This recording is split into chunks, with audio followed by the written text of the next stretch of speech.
নদী দূষণ রোধে সমন্বিত পদক্ষেপ গ্রহণের অবহেলার কোনো সুযোগ নেই প্রধানমন্ত্রী। মাঝ আকাশে বড় দুর্ঘটনা থেকে রক্ষা পেলেন ট্রাম্প, তদন্ত শুরু। ৭১-এর পর আবারও ভাঙনের মুখে পাকিস্তান, স্বাধীনতা দিবস ঘোষণা বেলুচিস্তানের। স্বাগত জানাচ্ছি আশা হোম কেয়ার প্রাইম নিউজ আয়োজনে। আপনাদের সাথে আছি আমি শাকিলা রুম্পা।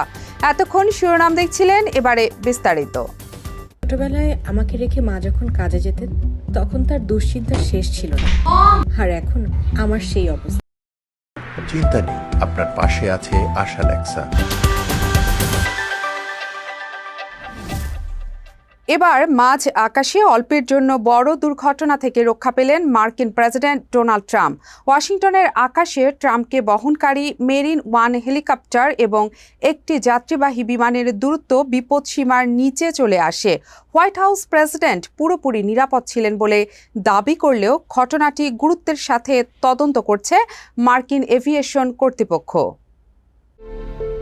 যুক্তরাষ্ট্রের ওয়াশিংটনের আকাশে বড় ধরনের আকাশ দুর্ঘটনা থেকে রক্ষা পেলেন মার্কিন প্রেসিডেন্ট ডোনাল্ড ট্রাম্প। প্রেসিডেন্টকে বহনকারী সামরিক হেলিকপ্টার মেরিন ওয়ানের খুব কাছাকাছি চলে এসেছিল একটি যাত্রীবাহী বাণিজ্যিক বিমান। নিয়ন্ত্রণ কক্ষের সঙ্গে হঠাৎ যোগাযোগ গোলযোগের কারণে গত মঙ্গলবার দুপুর ২:৩০টার দিকে অত্যন্ত ঝুঁকিপূর্ণ এই পরিস্থিতির সৃষ্টি হয়। ঘটনাটি ঘটে ওয়াশিংটন ন্যাশনাল এয়ারপোর্টের আকাশসীমায়। ওই সময় আমেরিকান এয়ারলাইন্সের সহযোগী প্রতিষ্ঠান এনভয় এয়ার পরিচালিত একটি বাণিজ্যিক উড়োজাহাজ বিমানবন্দর থেকে মাত্রই উড্ডয়ন করেছিল। অন্যদিকে মার্কিন প্রেসিডেন্ট ডোনাল্ড ট্রাম্পকে নিয়ে মেরিন ওয়ান হেলিকপ্টারটি যাচ্ছিল অ্যান্ড্রুজ বিমান ঘাঁটির দিকে, যেখান থেকে ট্রাম্পের ক্যালিফোর্নিয়ার উদ্দেশ্যে রওনা হওয়ার কথা ছিল। ঠিক তখনই এয়ার ট্রাফিক কন্ট্রোল বা বিমান নিয়ন্ত্রকের সঙ্গে সামরিক যোগাযোগ বিচ্ছিন্নতার কারণে উড়োজাহাজটি ও ট্রাম্পের হেলিকপ্টার একে অপরের ১ মাইলেরও কম দূরত্বে চলে আসে। নিরাপত্তার বিধি অনুযায়ী আকাশে দুটি উড়োজাহাজের মধ্যে আনুভূমিকভাবে অন্তত ১.৫ মাইল এবং উলম্বভাবে ৫০০ ফুট দূরত্ব বজায় রাখা বাধ্যতামূলক। সেই হিসেবে দূরত্ব বিপদসীমার নিচে নেমে আসায় জরুরি অ্যালার্ট তৈরি হয়। ঘটনার তাৎক্ষণিক তদন্ত শুরু করেছে মার্কিন ন্যাশনাল ট্রান্সপোর্টেশন সেফটি বোর্ড এবং federal aviation administration.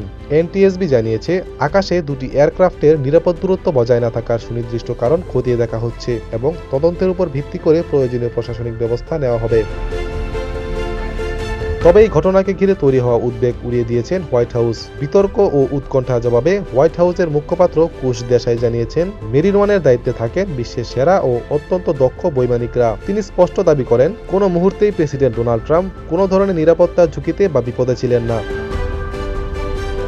ATV USA international desk.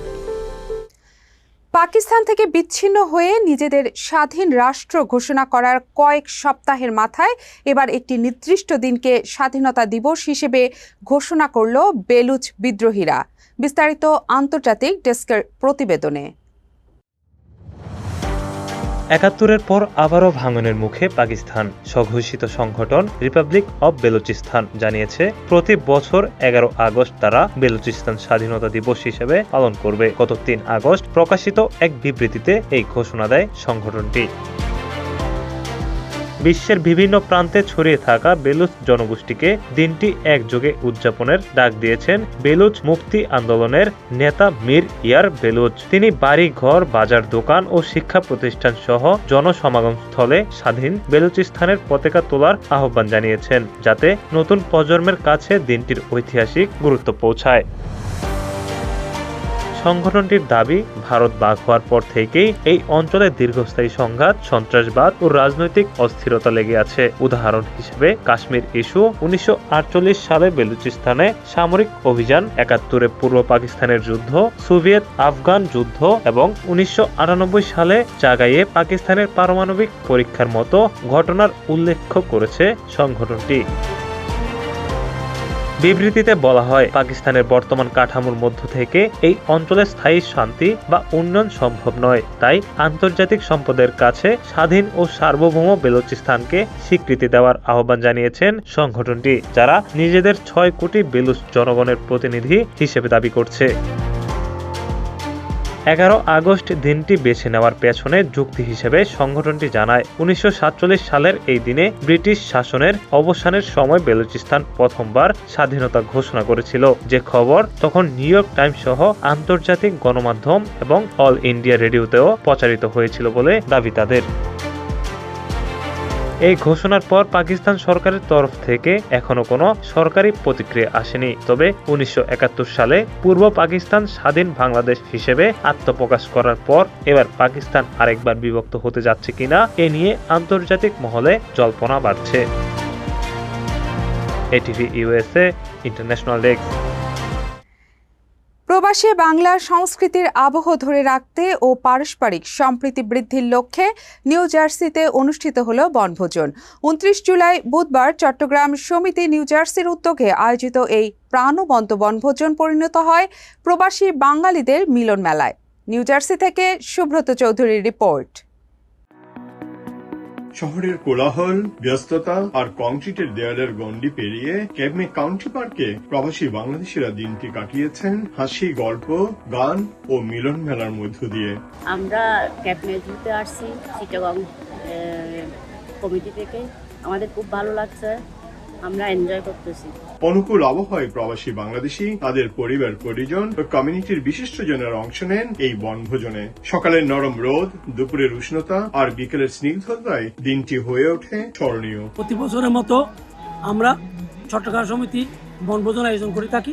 সবার সহযোগিতা নিয়ে আমরা একটা মিলন মেলা করি চট্টগ্রাম সমিতির। তবে এই মিলন মেলা বলতে আমাদের চট্টগ্রাম সমিতি এখানে সীমাবদ্ধ নেই।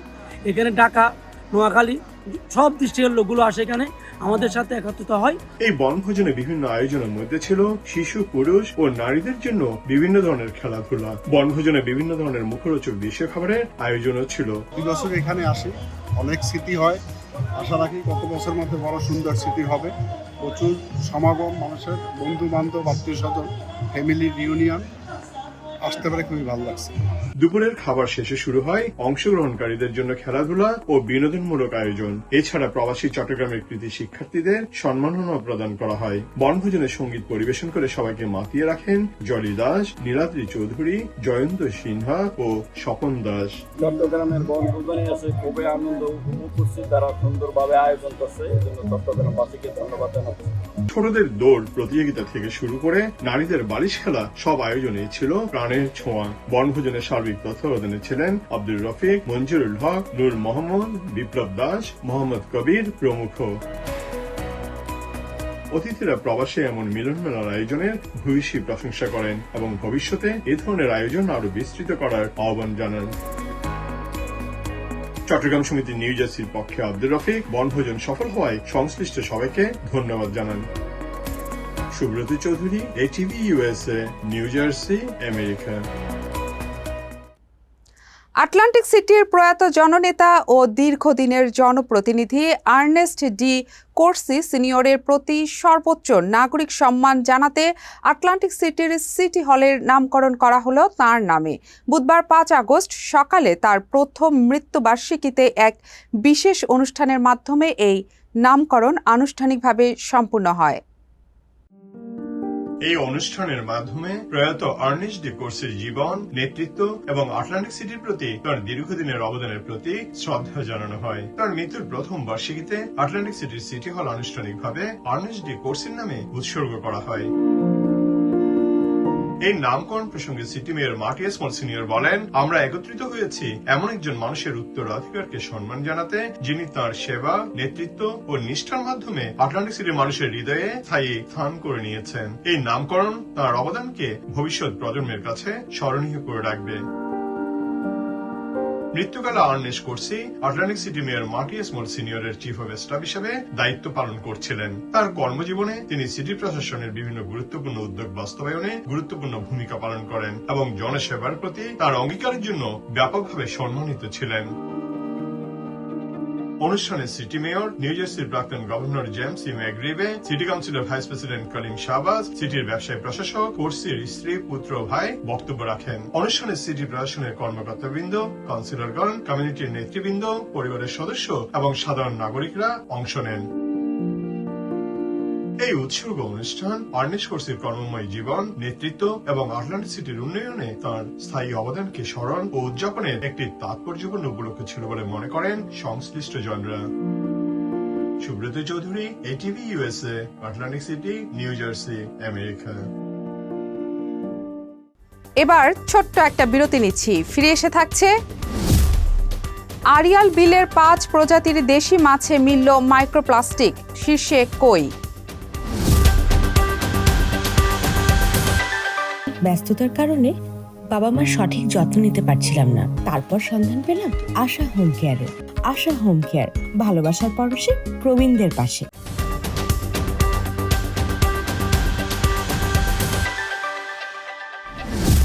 স্বাগত আবারও আশা হোম কেয়ার প্রাইম নিউজ আয়োজনে।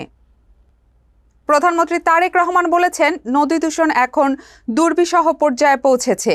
এখনই কার্যকর পদক্ষেপ না নিলে ভবিষ্যৎ প্রজন্মের কাছে আমাদের জবাবদিহি করতে হবে। বাংলাদেশ সচিবালয়ের মন্ত্রী পরিষদ বিভাগের সভাকক্ষে অনুষ্ঠিত এক বৈঠকে তারেক রহমান কথা বলেন। প্রধানমন্ত্রী বলেন, নদী দূষণ রোধে কঠোর ও সমন্বিত পদক্ষেপ গ্রহণে কোনো ধরনের অবহেলার সুযোগ নেই। কর্মপরিকল্পনা প্রণয়নের পাশাপাশি এর কার্যকর বাস্তবায়নও নিশ্চিত করতে হবে। বৈঠকে প্রধানমন্ত্রী বুড়িগঙ্গা সহ রাজধানী ঢাকার চারপাশের নদীগুলোর দূষণ রোধে দ্রুত একটি সমন্বিত কর্মপরিকল্পনা প্রণয়ন এবং তা বাস্তবায়নে কার্যকর পদক্ষেপ গ্রহণের নির্দেশ দেন। এ সময় বুড়িগঙ্গা, তুরাগ, বালু, শীতলক্ষ্যা এবং রাজধানীর সংলগ্ন অন্যান্য নদীর বর্তমান পরিবেশগত অবস্থা, দূষণের উৎস, বিদ্যমান চ্যালেঞ্জ এবং দীর্ঘমেয়াদী সমাধানের উপায় নিয়ে বিস্তারিত আলোচনা হয়। বিশেষ করে বৈঠকে শিল্প কারখানার অপরিশোধিত বর্জ্য, নদীতে নিঃসরণ, অপর্যাপ্ত পয় নিষ্কাশন ও ড্রেনেজ ব্যবস্থা, খালগুলোর নাব্যতা হ্রাস এবং কঠিন বর্জ্য ব্যবস্থাপনার দুর্বলতাকে নদী দূষণের প্রধান কারণ হিসেবে চিহ্নিত করা হয়। পাশাপাশি জনসচেতনতা বৃদ্ধি এবং নাগরিক অংশগ্রহণ নিশ্চিত করার বিষয়েও বৈঠকে আলোচনা হয়।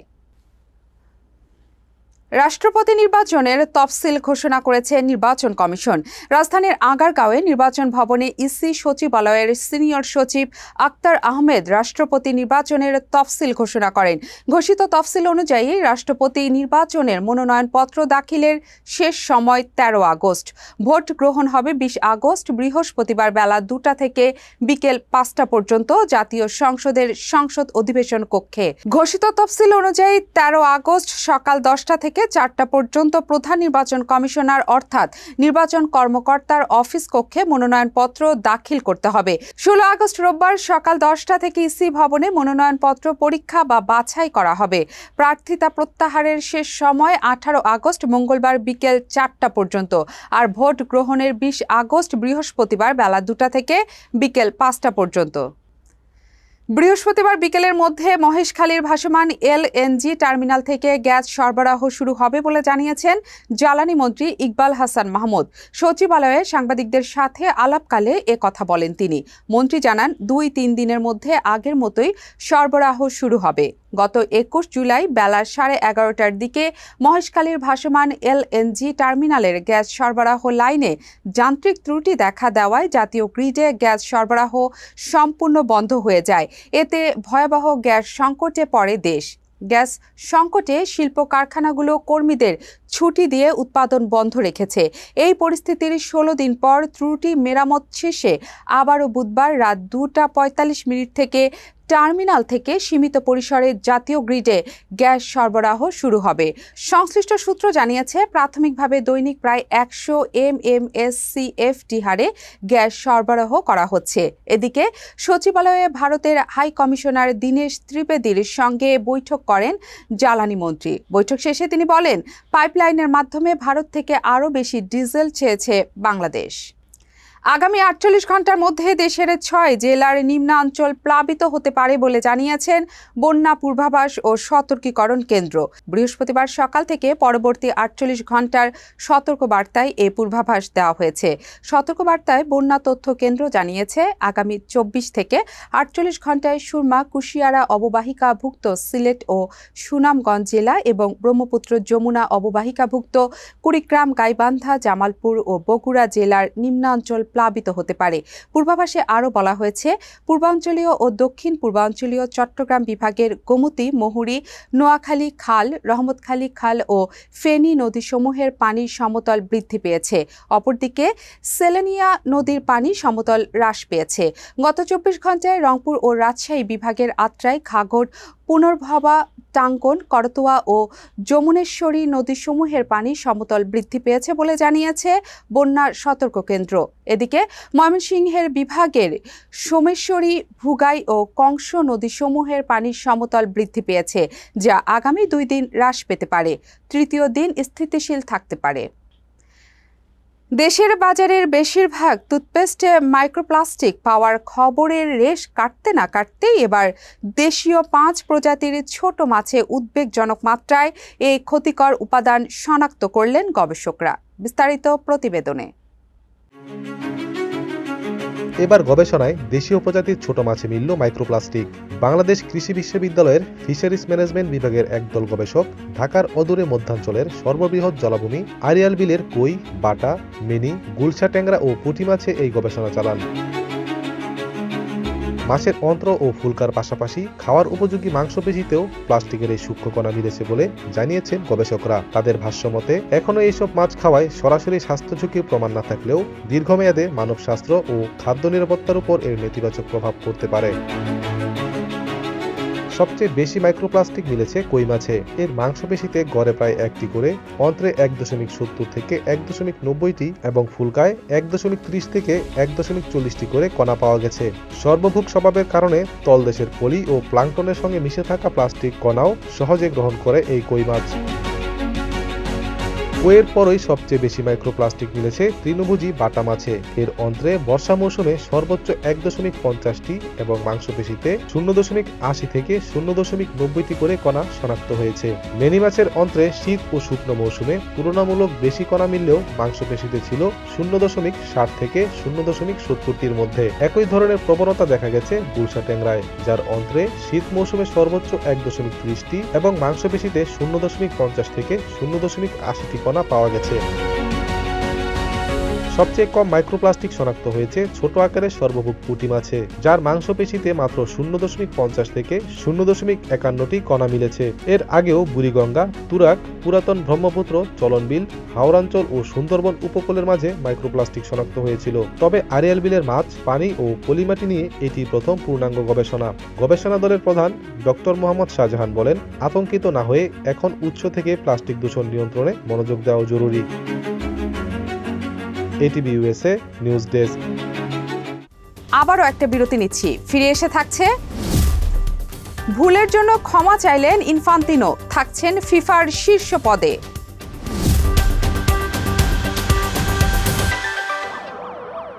আমি যদি মিথ্যে বলতাম তাহলে আমার ছেলেটা কি শিখত?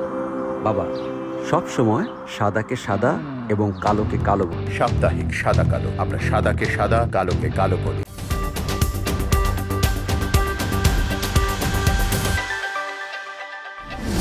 ফিরে এলাম আশা হোম কেয়ার প্রাইম নিউজে। এবার খেলার খবর। ফিফা আয়োজিত প্রতিযোগিতাগুলোর অংশীদারিত্ব বেসরকারি বিনিয়োগকারীদের কাছে বিক্রির বিতর্কিত প্রস্তাবের কারণে যে ভুল তৈরি হয়েছে সেটির জন্য ক্ষমা চেয়েছেন ফিফা সভাপতি জিয়ান্নি ইনফান্তিনো। মরক্কোতে অনুষ্ঠিত এক সভায় ঊর্ধ্বতন কর্মকর্তাদের সমর্থন পাওয়ার ফিফা সভাপতির পদেই বহাল থাকছেন তিনি। তার এই প্রস্তাবগুলো বাতিল হয়ে যাওয়ার পর তীব্র সমালোচনার মুখে বুধবার মরক্কোর রাবাতে ফিফার আফ্রিকা কার্যালয়ে পরিচালনা পর্ষদে সদস্যদের তলব করেন ইনফান্তিনো। ওই বৈঠকটি শেষ হওয়ার 4 ঘণ্টা পর ফিফা ইনফান্তিনোর প্রতি সমর্থন জানিয়ে একটি বিবৃতি প্রকাশ করে। এর আগে গত সপ্তাহের শেষে ইউরোপিয়ান ফুটবলের নিয়ন্ত্রক সংস্থা উয়েফা জানিয়েছে তারা ইনফান্তিনোর ওপর আস্থা হারিয়ে ফেলেছে। উয়েফা ফিফা ফরওয়ার্ড এন্টারপ্রাইজ প্রস্তাবটিকে একটি নিম্নমানের, গোপন ও অস্পষ্ট চুক্তি হিসেবে অভিহিত করেছে। শেষ করার আগে থাকছে বিনোদনের খবর। ভয়াবহ এক সড়ক দুর্ঘটনা থেকে অল্পের জন্য বেঁচে ফিরেছেন জনপ্রিয় উপস্থাপিকা ও অভিনেত্রী মৌসুমী মৌ। বৃহস্পতিবার নিজের ফেসবুক পাতায় দুর্ঘটনার লোমহর্ষক অভিজ্ঞতা তুলে ধরেন তিনি। বিস্তারিত ডেস্ক রিপোর্টে। ভয়াবহ এক সড়ক দুর্ঘটনা থেকে অল্পের জন্য বেঁচে ফিরেছেন এ সময় জনপ্রিয় উপস্থাপিকা ও অভিনেত্রী মৌসুমী মৌ। বুধবার রাতে একটি শো শেষে বাসায় ফেরার পথে মৌসুমী মৌকে বহনকারী গাড়িতে পেছন থেকে সজোরে ধাক্কা দেয় একটি দ্রুতগতির পিকআপ ভ্যান। ধাক্কার আঘাতে গাড়ির ভেতরে বাঁ পাশ থেকে ডান দিকে ছিটকে পড়েন তিনি। দুর্ঘটনায় মাথা, বুক, হাত ও পায়ে আঘাত পেলেও বড় কোনো ক্ষতি হয়নি বলে জানিয়েছেন এই তারকা। বর্তমানে তিনি শঙ্কামুক্ত আছেন। ফেসবুক পোস্টে মৌসুমী মৌ লেখেন, সামান্য সময়ের হেরফের হলে দুর্ঘটনাটি আরো ভয়ঙ্কর রূপ নিতে পারত। তার গাড়ির ঠিক পেছনে মোটরসাইকেলে ছিলেন তার মেকআপ আর্টিস্ট মুমিন, যিনিও বড় বিপদের ঝুঁকিতে পড়তে পারতেন। পিকআপ ভ্যানটি যদি গাড়ির দরজা বরাবর আঘাত হানত তাহলে পরিণতি আরো মারাত্মক হতে পারত বলে আশঙ্কা প্রকাশ করেন তিনি। পিকআপ চালকের আচরণ নিয়ে ক্ষোভ প্রকাশ করে মৌসুমী মৌ অভিযোগ করেন, গাড়িটির ব্রেক ঠিকমতো কাজ করছিল না এবং চালকের আচরণে তাকে নেশাগ্রস্ত মনে হচ্ছিল। পরে গাড়ির মালিক এসে জানান ওই ব্যক্তির গাড়ি চালানোর কথাই ছিল না। পোস্টের শীর্ষ দিকে কৃতজ্ঞতা প্রকাশ করে মৌসুমী মৌ লেখেন, ঘটনার সঠিক কারণ যাই হোক না কেন, নিরাপদে ও সুস্থভাবে বেঁচে থাকাটাই তার কাছে সবচেয়ে বড় বিষয়। তবে দুর্ঘটনাটি ঠিক কোথায় ঘটেছে সে বিষয়ে বিস্তারিত জানাননি তিনি। ATV USA বিনোদন ডেস্ক। আশা হোম কেয়ার প্রাইম নিউজ শেষ করার আগে শিরোনামগুলো আরও একবার। নদী দূষণ রোধে সমন্বিত পদক্ষেপ গ্রহণের অবহেলার কোনো সুযোগ নেই প্রধানমন্ত্রী। মাঝ আকাশে বড় দুর্ঘটনা থেকে রক্ষা পেলেন ট্রাম্প, তদন্ত শুরু। ৭১-এর পর আবারও ভাঙ্গনের মুখে পাকিস্তান, স্বাধীনতা দিবস ঘোষণা বেলুচিস্তানের। এতক্ষণ আশা হোম কেয়ার প্রাইম নিউজ আয়োজনে আমাদের সাথে থাকার জন্য ধন্যবাদ। ATV USA দেখতে ডাউনলোড করুন অ্যাপ, চোখ রাখুন ATV US এর ফেসবুক পেজ ও ইউটিউব চ্যানেলে। থাকুন ATV US এর সাথে, থাকুন সংবাদে, সংস্কৃতিতে, বিশ্বজুড়ে বাঙালিয়ানায়।